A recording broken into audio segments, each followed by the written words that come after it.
Olá! A situação da América Latina é muito exposta à crise provocada pelo novo coronavírus. Recessão, desemprego, informalidade, extensas parcelas populares estão mergulhadas na fome.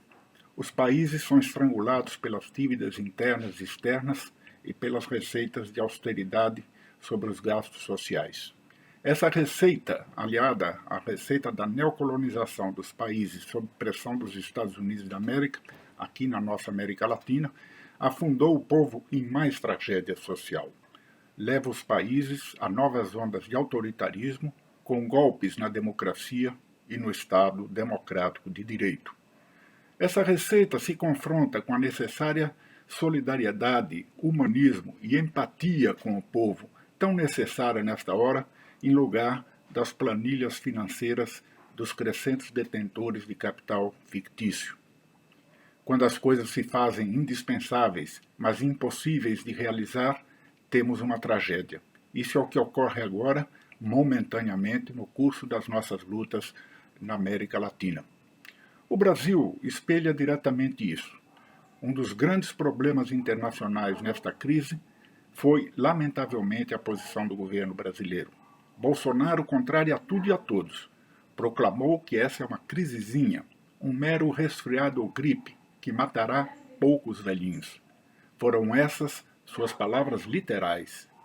Ele foi contra o isolamento social, atacou governadores, o Congresso e todas as instituições da saúde do Brasil, inclusive as orientações de seu próprio Ministério da Saúde. Sua ideia é de que a economia vem em primeiro lugar.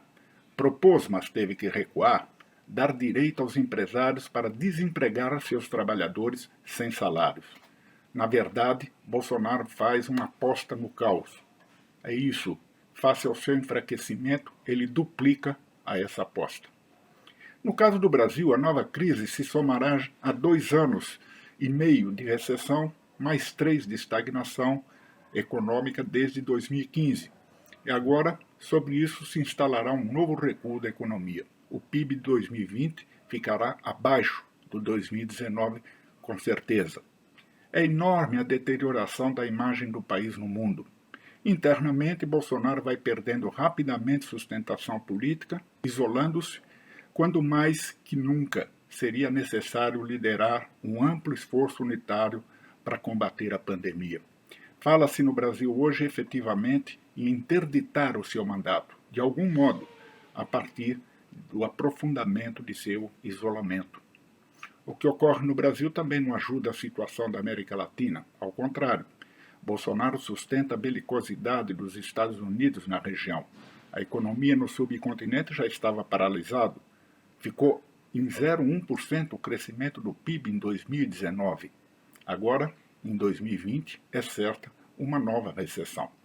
A CEPAL calcula que dos 85 milhões atuais de desempregados, eles chegarão a 220. As pessoas em extrema pobreza podem ir dos atuais 67 milhões aos 90 milhões. O subcontinente está conflagrado ainda com as imposições norte-americanas e seus novos governos, títeres e golpistas. O Luiz Almagro, um sátrapa, foi reeleito à OEA. As lideranças que assumiram nos diversos países, derrotando a onda de governos progressistas, absolutamente não têm expressão à altura deste momento de crise.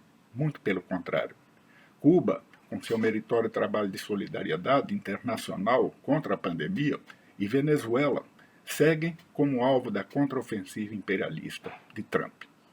As forças progressistas se impõem lutarem em seus países e, coordenados entre si, produzirem respostas econômicas, sociais e sanitárias que ajudem a superar a crise a partir dos interesses populares. Consideramos que o denominador comum para isso é o fim da austeridade fiscal. O Estado deve aportar recursos maciços para barrar a pandemia e, por esse modo, ajudar a retomada da economia. É uma nova realidade, o fim dos paradigmas de Estado mínimo. Ademais, é preciso confrontar o grande detentor de riquezas fictícias que domina a acumulação do capital, que é o sistema financeiro. Para o PCdoB, a economia tem que ser fortalecida mas para estar a serviço da vida e não da morte. Recursos existem, a caixa nos tesouros, há taxas de juro que remuneram a dívida têm que ser levadas ao piso, o pagamento das dívidas externas e internas suspensas, liberar investimentos maciços na saúde e dar condições de o povo consumir para fazer girar a economia. Por isso, não é hora de superávit fiscal primário. É preciso puncionar o sistema financeiro para um fundo compulsório, para que os bancos privados financiem ações sociais para investimento público de caráter urgente e de relevante interesse nacional, além de ajudar as empresas e pequenos e médios empreendimentos. Mas recursos podem também ser obtidos com a taxação das grandes fortunas e o imposto progressivo sobre lucros e dividendos dos grandes grupos econômicos. No Brasil isso não existe. É preciso obrigá-los a manter os empregos com direitos, solvendo-os de pagamentos de dívidas temporariamente. O nosso partido, PCdoB, que ontem completou 98 anos, considera a defesa da saúde e da vida das pessoas como absoluta prioridade. A garantia de emprego, da renda, dos trabalhadores e das necessidades básicas da população, em primeiro lugar. Do mesmo modo, o amparo às camadas mais carentes e pobres. É imperativa a defesa da economia nacional, em especial socorrer as micros, pequenas e médias empresas, salvando-as de insolvência. Apoio aos governadores e aos prefeitos para que possam proteger a população e impedir a paralisia da economia em estados e municípios. Cesta básica, isenção de tarifas da luz, água, gás e muitas outras pelo tempo necessário. As crises agudizam as lutas de classes. Devemos estar junto aos trabalhadores e ao povo, unindo o máximo de forças da nação para reverter o rumo criminoso da política econômica neoliberal imposta ao nosso subcontinente. A questão é que o aprofundamento da crise em nossos países precisa transformar a indignação em tomada de consciência de que outro rumo é possível. Até mais.